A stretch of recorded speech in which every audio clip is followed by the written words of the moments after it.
પોરબંદર જિલ્લામાં ગેરકાયદે પ્રવૃત્તિઓ અને ખનીજ ચોરી જેવા મુદ્દાઓને સતત બહાર લાવનાર પોરબંદરના પત્રકાર ઓમ જોશી પર ડીવાયએસપી ગ્રામ્ય કચેરી બહાર તથા કલેક્ટર કચેરીના પાર્કિંગ વિસ્તારમાં હુમલાની ગંભીર ઘટના સામે આવી છે.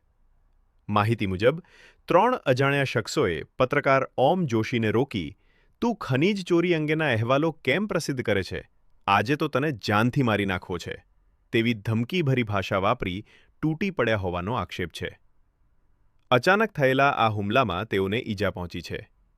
ઘટનાની જાણ થતાં જ પત્રકાર સમાજમાં ભારે રોષ ફેલાયો હતો.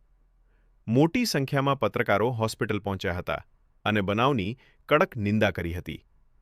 પત્રકારો પર થતા હુમલાઓ લોકશાહી માટે ખતરાના સંકેત હોવાનું પણ પત્રકાર અગ્રણીઓએ જણાવ્યું હતું. હુમલાની આ ઘટનાએ કાયદો અને વ્યવસ્થા પર પ્રશ્નચિહ્ન ઊભું કર્યું છે.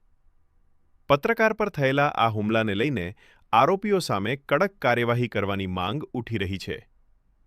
કમલાબાગ પોલીસ દ્વારા બનાવ અંગે વધુ તપાસ હાથ ધરવામાં આવી છે.